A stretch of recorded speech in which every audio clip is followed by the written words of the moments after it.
Welcome बच्चों।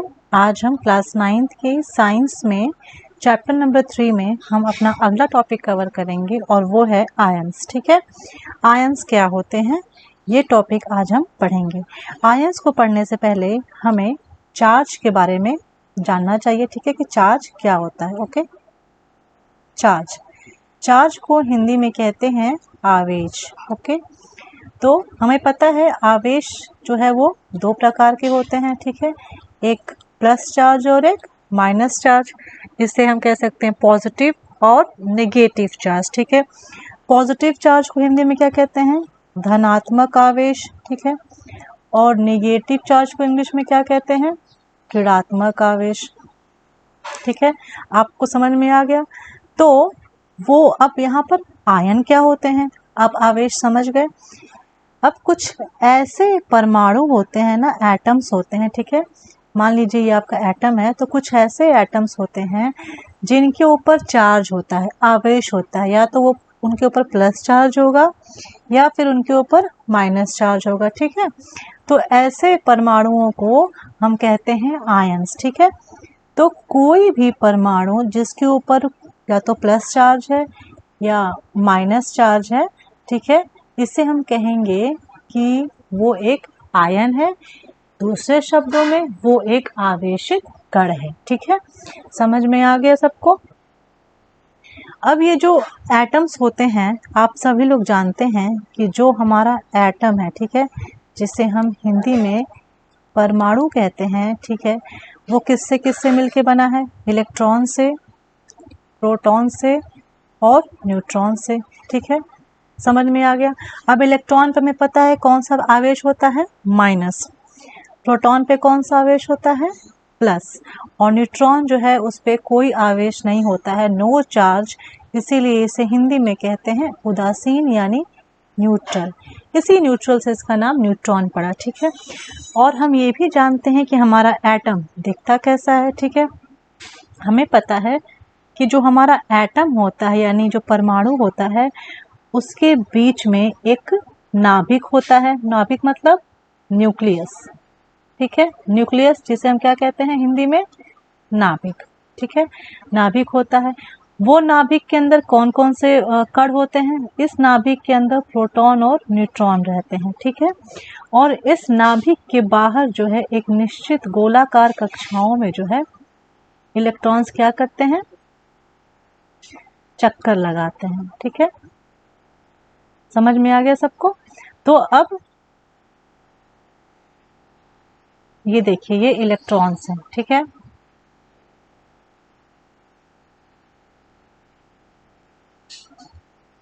हर कक्षा में आपके इलेक्ट्रॉन्स जो है वो चक्कर लगा रहे हैं। ठीक है, तो हम ये देखते हैं कि जो हमारा एटम होता है उसमें जो है बीच में हमारा नाभिक होता है। ठीक है, जो बना होता है प्रोटॉन और न्यूट्रॉन से, और उसके बाहर है ना गोल गोल कक्षा में जो है इलेक्ट्रॉन्स जो है वो पूरे नाभिक का चक्कर लगाते हैं। तो इस पूरे सिस्टम को हम क्या कहते हैं? एटम कहते हैं। आप इसको ऐसे भी समझ सकते हैं, हमारा सौर मंडल है जहाँ बीच में क्या है? सन है, सबको पता है सूरज है, और सूरज के चारों ओर सारे ग्रह चक्कर लगाते हैं।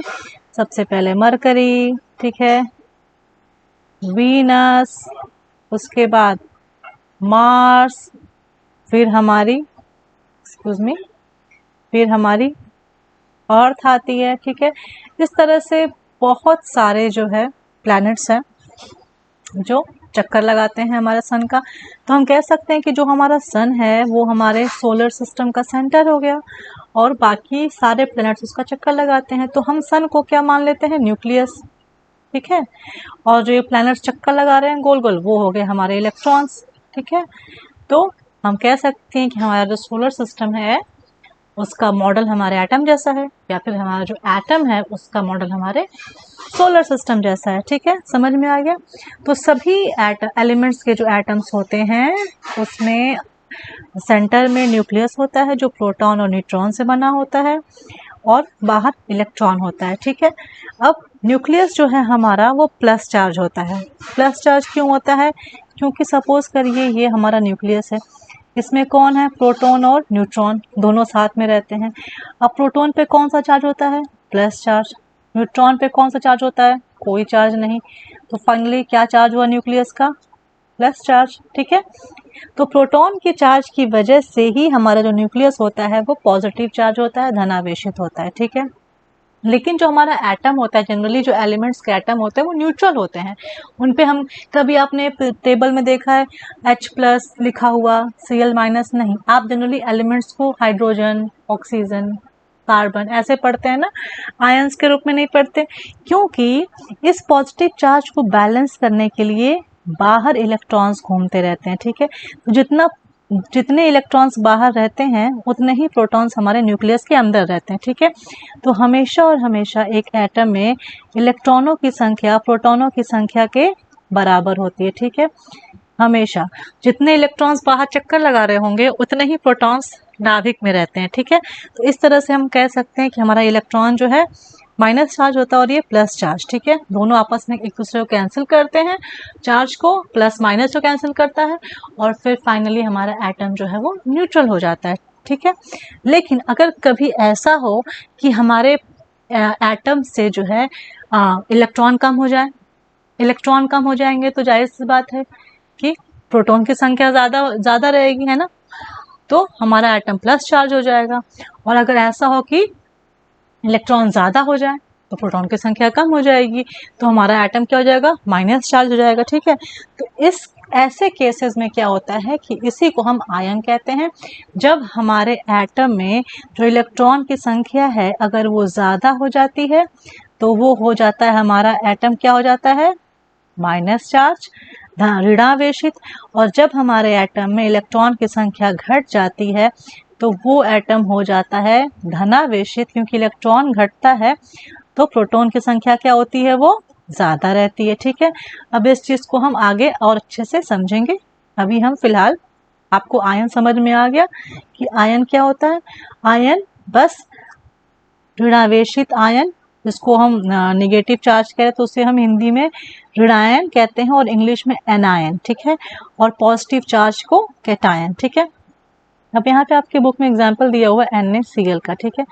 Na और Cl ये एक कंपाउंड है, यौगिक है, और इसमें से सोडियम जो है वो एक धातु है और क्लोरीन जो है वो एक अधातु है, नॉन मेटल है, ठीक है। तो जब भी एक धातु और अधातु टूटते हैं तो धातु हमेशा पॉजिटिव चार्ज में और अधातु जनरली निगेटिव चार्ज में टूटता है। तो यहाँ पे NaCl जब टूटेंगे, अलग होंगे, तो या फिर NaCl पे जो चार्ज है वो है Na+ और Cl-, ठीक है। ये इनका संघटक है, ओके, समझ में आ गया। इसके बाद अब हम जानेंगे रासायनिक सूत्र लिखना। रासायनिक सूत्र कैसे लिखते हैं। रासायनिक सूत्र लिखने से पहले सबसे पहले हमें पता होना चाहिए पीरियोडिक टेबल के बारे में, ठीक है। जो कि आपका ये हमारा पीरियोडिक टेबल है। इसमें जितने भी तत्व अब तक खोजे गए हैं, अब तक हमें मिले हैं, वो सारे तत्व इसमें दिए रहते हैं, ठीक है, लाइन से, क्रम वाइज, और ये एटॉमिक नंबर के बढ़ते हुए सीरीज में दिए रहते हैं, ठीक है। तो और इन सभी को जो है एक ग्रुप में और पीरियड में बांटा गया है, ठीक है। तो ये हमारा हो गया, कुल 8 ग्रुप होते हैं, ठीक है। तो यहाँ पर ये पहला, दूसरा, तीसरा, चौथा, पांचवा, छठवां, सातवां, आठवां, ठीक है, रोमन नंबर के हिसाब से। और यहाँ पर फिर ये इसी का बी पार्ट है, ठीक है। ये पहले ज़माने में था, पर अब क्या हो गया है, इसको जो है पूरा 18 ग्रुप कर दिया गया है और इस काउंटिंग को पूरा चेंज कर दिया गया है। फर्स्ट ग्रुप नीचे आने पे ना ऐसे, first group, second group, third group, fourth, fifth, six, seventh, 8, 9, 10, 11, 12, 13, 14, 15, 16, 17, 18। तो हम यहाँ देखते हैं कि जो ग्रुप होते हैं वो वर्टिकल हैं, नीचे की तरफ आ रहे हैं, ठीक है। तो अगर आपसे कोई पूछे कि पहले ग्रुप में कौन कौन से तत्व आते हैं, तो पहले ग्रुप में आता है हमारा हाइड्रोजन, फिर उसके बाद lithium, sodium, potassium, rubidium, caesium और फ्रांसियम, ठीक है। अब इन ग्रुप्स के अलावा हमारे पीरियोडिक टेबल को जो है वो पीरियड्स में ही बांटा गया है, ठीक है। ये पीरियड्स जो है पूरे 7 हैं और ये हॉरिजॉन्टल होते हैं, ठीक है, मतलब ऊर्ध्वाधर, ठीक है। तो पहले पीरियड में सिर्फ 2 तत्व आते हैं, एक है हाइड्रोजन और दूसरा है हीलियम। दूसरे पीरियड में आता है आपका 1 सेकेंड, दूसरे पीरियड में आपका आता है lithium, beryllium, boron, carbon, nitrogen, oxygen, chlorine, neon, ठीक है। तीसरे में आता है sodium, magnesium, aluminium, silicon, phosphorus, sulphur, chlorine और आर्गन, ठीक है। इस तरह से आपके 7 पीरियड्स यहाँ पर बने हुए हैं और अगली सीरीज लेंथेनाइड एक्टिनाइड्स है जो बेसिकली यहाँ पर बिलोंग करती है। इसको उठाकर यहाँ रखा गया। ये क्यों रखा गया फिर नेक्स्ट चैप्टर में और मे बी नेक्स्ट क्लास में पढ़ेंगे, ठीक है। तो यहाँ पर हम देखते हैं कि अगर हम पीरियड्स में आगे बढ़ते हैं तो हमारा सबसे पहला जो एलिमेंट है वो है हाइड्रोजन, जिसका परमाणु क्रमांक यानी एटॉमिक नंबर 1 है, और दूसरा है हीलियम, जिसका परमाणु क्रमांक यानी एटॉमिक नंबर 2 है। तो बच्चों यहाँ पर हम अब एग्जाम्पल लेते हैं हाइड्रोजन का, ठीक है, जिसका एटॉमिक नंबर भी 1 होता है और मास नंबर भी 1 होता है, ठीक है। एटॉमिक नंबर क्या होता है? एटॉमिक नंबर को हिंदी में कहते हैं परमाणु क्रमांक, ठीक है, जिसको हम सिंबल Z से भी दिखा सकते हैं, ठीक है। और दूसरा होता है मास नंबर, जिसको हम कहते हैं द्रव्यमान संख्या, शायद हिंदी में इसको हम A से दिखा सकते हैं, ठीक है। अब जो हमारा एटॉमिक नंबर होता है वो किसी भी एटम में जितने इलेक्ट्रॉन्स होते हैं या जितने प्रोटॉन्स होते हैं उसकी संख्या के बराबर होता है, ठीक है। यही हमारा एटॉमिक नंबर हो गया, ठीक है, समझ में आ गया। और जो हमारा मास नंबर होता है वो हमारे एटॉमिक नंबर में अगर हम न्यूट्रॉन्स को जोड़ दें तो हमें हमारा मास नंबर मिल जाएगा, या फिर हम इसमें हम इलेक्ट्रॉनों में न्यूट्रॉन को जोड़ दें या फिर प्रोटॉन में न्यूट्रॉन को जोड़ दें, क्योंकि हमारा एटॉमिक नंबर में एटॉमिक नंबर, इलेक्ट्रॉन और प्रोटॉन तीनों आपस में बराबर होते हैं जब, तो हम इन तीनों में से किसी में भी अगर हम न्यूट्रॉन जोड़ देते हैं तो हमें क्या मिल जाता है? एटॉमिक नंबर या द्रव्यमान संख्या, ठीक है। ये मेन फॉर्मूला है और इसको symbol Z, A, E, P और N से डिनोट करते हैं, ठीक है। इसको समझने के लिए अब हम यहाँ पर आते हैं, ठीक है। पहला केस लेते हैं हाइड्रोजन, ठीक है, 1H1 हाइड्रोजन। और जब भी हम लिखते हैं तो तत्व में नीचे लिखा जाता है हमारा एटॉमिक नंबर और हमेशा ऊपर लिखा जाता है हमारा मास नंबर, ठीक है। हमेशा और हमेशा नीचे हम क्या लिखते हैं? एटॉमिक नंबर, और ऊपर लिखते हैं मास नंबर, ठीक है। तो यहाँ पर हमारा हाइड्रोजन है, इसका एटॉमिक नंबर 1 है। इसका मतलब हुआ कि इस हाइड्रोजन के एलिमेंट में या एटम में एक इलेक्ट्रॉन है और एक ही प्रोटॉन है और इसका एटॉमिक नंबर भी 1 है, ठीक है, समझ में आ गया। अब न्यूट्रॉन्स कितने हो जाएंगे? न्यूट्रॉन्स की संख्या कैसे निकाल सकते हैं? आप ये फॉर्मूला देख रहे हैं ना, A बराबर Z plus N, mass number बराबर एटॉमिक नंबर प्लस न्यूट्रॉन। तो न्यूट्रॉन निकालने के लिए हम यहाँ से लिख सकते हैं N बराबर A minus Z। Mass number कितना है H का? 1। एटॉमिक नंबर कितना है? 1। कितना हो गया इसका? न्यूट्रॉन्स की संख्या 0। इसका मतलब ये हुआ कि हमारे हाइड्रोजन एटम में एक भी न्यूट्रॉन्स नहीं रहते हैं, ठीक है। अब हम इस हाइड्रोजन एटम का चित्र बनाएंगे, ठीक है। तो अगर हम इसका चित्र बनाते हैं तो हमें पता है कि चित्र में क्या होता है? बीच में हमारा क्या होता है? हमेशा न्यूक्लियस होता है, ये बात हम जानते हैं। और न्यूक्लियस में कौन कौन सी चीज़ें रहती हैं? प्रोटॉन और न्यूट्रॉन रहते हैं, ठीक है। अब बताओ हाइड्रोजन में कितने प्रोटॉन हैं? 1। तो यहाँ पे हमने 1 प्रोटॉन लिख दिया। और कितने न्यूट्रॉन्स हैं हाइड्रोजन में? 0 हो गया, 0 न्यूट्रॉन्स। ये हमारा न्यूक्लियस हो गया। न्यूक्लियस का काम खत्म। अब न्यूक्लियस के बाहर क्या होता है? गोल गोल चक्कर लगाते हैं इलेक्ट्रॉन्स, ठीक है। अब हम पहली कक्षा बनाएंगे, पहला गोला, ठीक है। अब इसमें कितने इलेक्ट्रॉन्स होते हैं? कितने इलेक्ट्रॉन्स हैं हाइड्रोजन में? सिर्फ 1। तो हमने 1 बना दिया यहाँ पर, ठीक है। 1 इलेक्ट्रॉन यहाँ पर चक्कर लगा रहा है। और कोई इलेक्ट्रॉन है? नहीं, ठीक है। तो ये हमारा हो गया हाइड्रोजन एटम, ठीक है, समझ में आ गया। तो इस हाइड्रोजन एटम में हमने बनाया 1 प्रोटॉन, 1 भी न्यूट्रॉन नहीं, और बाहर 1 इलेक्ट्रॉन। अब इस जो बाहर सर्कुलर ऑर्बिट्स है जो चक्कर लगाते हैं इलेक्ट्रॉन्स, वो एक निश्चित कक्षा में और निश्चित संख्या में लगाते हैं, ठीक है।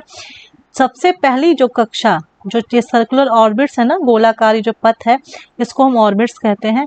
इस तो सबसे पहली मतलब जो सबसे न्यूक्लियस के सबसे पास है, पहली वाली जो सर्किल होती है, ठीक है, उसमें हम अधिक से अधिक सिर्फ 2 इलेक्ट्रॉन भर सकते हैं। ठीक है, 2 इलेक्ट्रॉन से ज़्यादा हम इस पहली कक्षा में नहीं भर सकते हैं। ठीक है, जो दूसरी कक्षा होती है ना, दूसरी कक्षा में जो है हम इसमें सेकेंड वाली ऑर्बिट में हम मैक्सिमम 8 इलेक्ट्रॉन्स भर सकते हैं। ठीक है, ऐसे ही सिमिलरली जो तीसरी ऑर्बिट होती है, तीसरी ऑर्बिट में भी हम मैक्सिमम 8 इलेक्ट्रॉन्स भर सकते हैं। ठीक है, 2 यहाँ, 2 यहाँ, 2 यहाँ और 2 यहाँ, ये 8 हो गया मैक्सिमम। 8 से ज़्यादा नहीं भर सकते, 8 से कम चलेगा। ठीक है, लेकिन 8 से ज़्यादा नहीं चलेगा।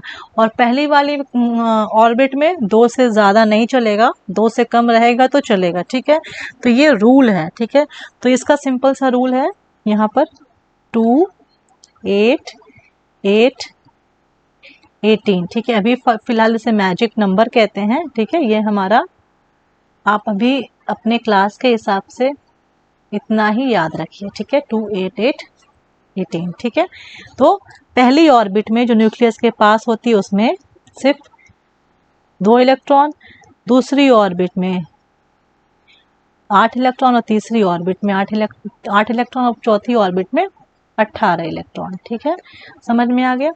अब हम यहाँ पर बात करते हैं हीलियम की। हीलियम देखिए कहाँ पे है टेबल में, ये रहा, ये हीलियम है। ठीक है,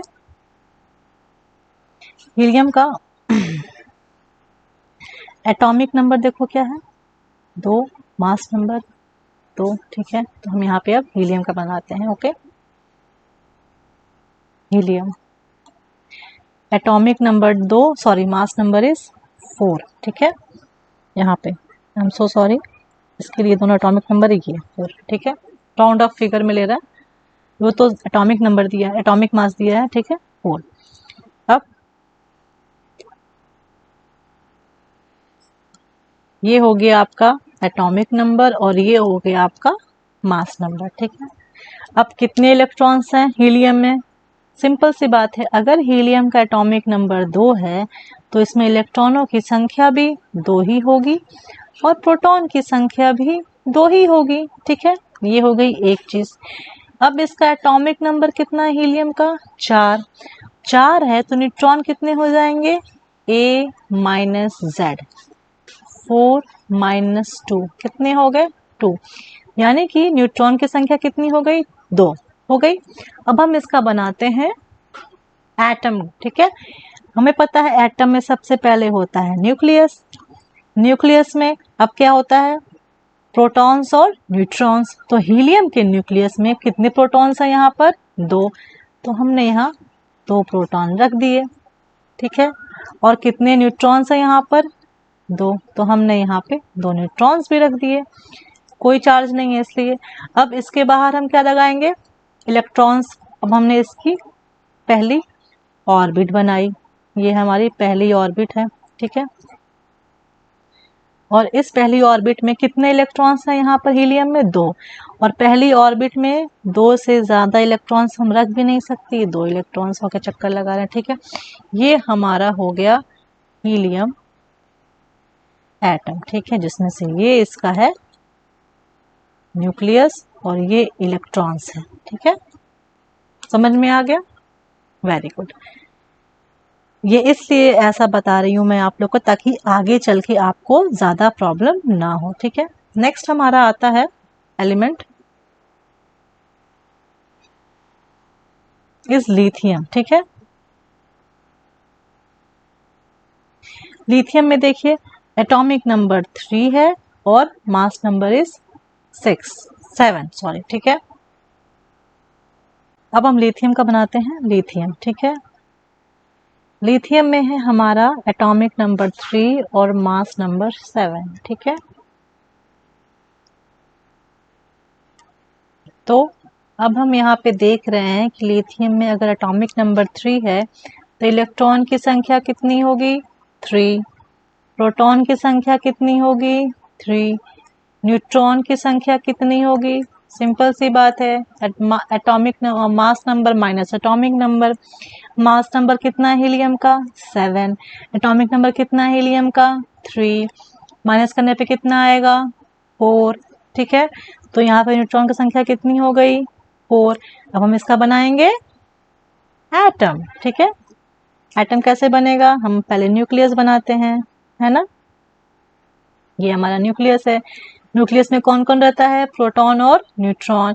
कितने प्रोटॉन्स हैं यहाँ पे लिथियम में 3, तो या तो हम इस तरह से 3 प्लस चार्ज लगा सकते हैं या 3 p प्लस भी लिख सकते हैं।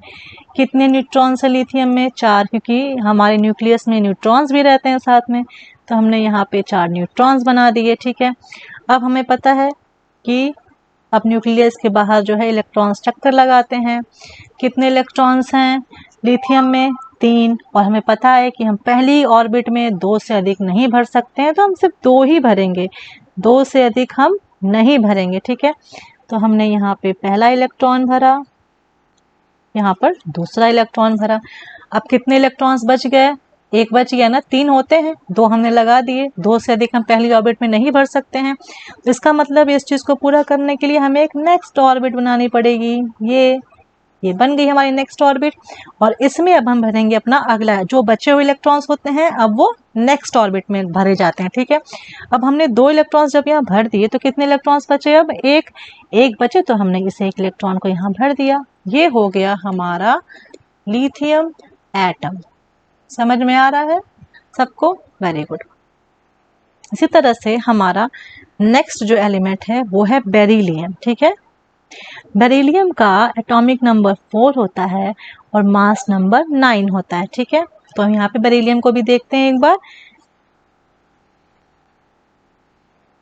बेरिलियम 4 और 9, ठीक है। अब एटॉमिक नंबर कितना है बेरिलियम का 4। कितने इलेक्ट्रॉन्स हुए इसमें 4।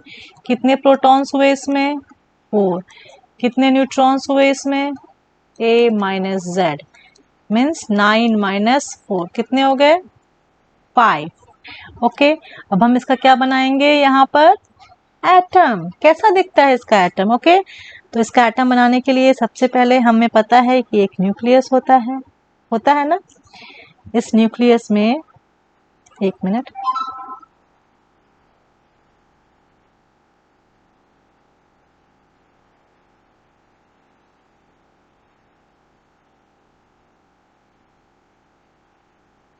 इस न्यूक्लियस, ठीक है, सॉरी ये उतना अच्छा नहीं बना है। इस न्यूक्लियस में अब कितने प्रोटॉन्स और न्यूट्रॉन्स साथ में रहते हैं, कितने प्रोटॉन्स है यहाँ पर 4, तो यहाँ पे 4 प्लस चार्ज, प्रोटॉन्स मतलब प्लस चार्ज। कितने न्यूट्रॉन्स है यहाँ पर 5, तो या तो 5 अंडे बना दीजिए, ऐसे ऐसे हो गए, या फिर सिंपल 5 न्यूट्रॉन्स लिख दीजिए, कोई प्रॉब्लम नहीं है, ठीक है। आप ऐसे भी कर सकते हो, एज पर योर विश, ठीक है। जो भी आपको अच्छा लगे, जैसे आपको समझ में आए ना, आप वैसे कर सकते हो, ठीक है। तो हमारे यहाँ पे 4 प्रोटॉन्स हो गए और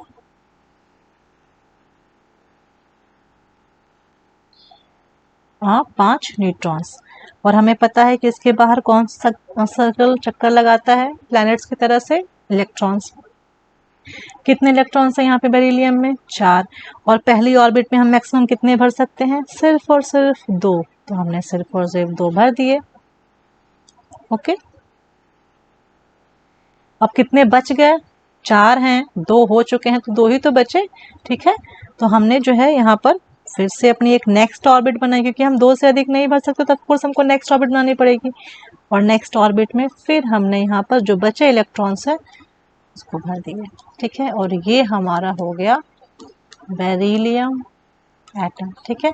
तो अब आप लोग समझ गए कि कैसे जो है हम किसी भी एलिमेंट का जो एटम होता है उसके स्ट्रक्चर बनाते हैं, और प्रोटॉन्स क्या होते हैं, न्यूट्रॉन्स क्या होते हैं, इलेक्ट्रॉन्स क्या होते हैं, एटॉमिक नंबर क्या होता है, आप सबको समझ में आ गया। अब हम नेक्स्ट क्लास में इसी टॉपिक को कंटिन्यू करेंगे, क्योंकि ये टॉपिक अभी हमारा फिनिश नहीं हुआ है। अभी हमें इस टॉपिक में वैलेंसी जाननी है, जो कि बहुत इम्पॉर्टेंट है, तभी आप किसी भी कंपाउंड का जो है फॉर्मूला खुद से बना पाएंगे, और आपको फॉर्मूला याद करने की ज़रूरत नहीं पड़ेगी, ठीक है। और केमिस्ट्री से आपको डर भी नहीं लगेगा, ठीक है।